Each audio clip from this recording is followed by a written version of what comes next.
Hi, Kyle. Brittany Murphy, Geeks of Color. How are you today? I'm good. How are you?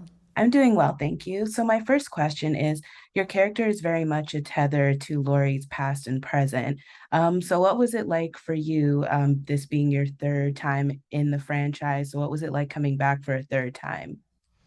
I was just thrilled to be able to be a part of the movie, and the idea that I've been there since I was 8 years old and, you know, made it all the way to the very end meant a lot to me. So even though my part wasn't big in this movie, I was just grateful, that they added me into the last, Halloween end. So I'm I'm still like in awe that people love the movies so much still and love these characters so much still and keep coming back over and over again. So it's exciting to be a part of it. For sure. And I also wanted to know, like, the relationship, like, everything seems to come so naturally between yourself, Jamie, and Andy. So, what was it like creating that bond, creating that relationship so that it would be so organic on screen between Lindsay, Laurie, and Allison? Well, I have that with Jamie off camera anyway, so and I think you can really feel that on camera as well. We're friends. I shared things with Jamie, and she's always very loving and supportive. So, and doing these scenes with her because I didn't have any scenes with her in Halloween Kills. Our scenes were all separate. I was just happy to be able to have those moments, with her as acting together, which we haven't done across from each other on camera since I was 8 years old. Yeah, it looked really great. I really loved those scenes that you guys shared together in this movie.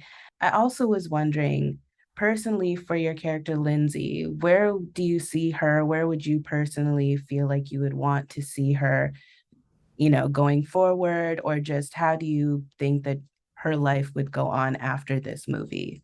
I think that she could use a little therapy. I think that would probably do her some good. I think, I've been asked, who she is.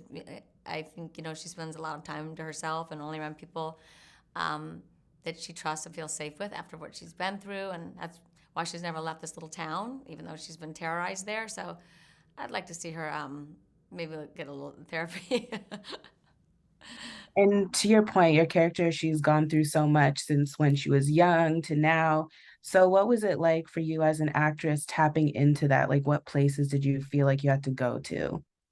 I mean, I think that's hard for me to put into words. I had a whole conversation with the director, David, um, when we started Halloween Kills of who Lindsay is, where she's at now, what she's been through, and everything from, her dating life to if she's a mother, all those different things.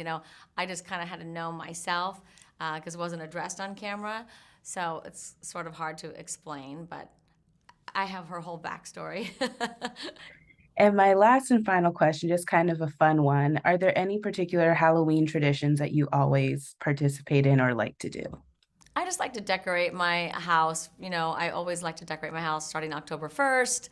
We get the decorations out and we start. It starts to accumulate throughout the month. By the end of the month, it is like ridiculous. And, just like to, that's when I really start to like cooking for like the cold weather, making lasagna and pastas and having people over. So it's the kickoff of the holidays for me, really. For sure. Thank you so much for your time and congratulations again on the movie. Thank you so much. I appreciate it.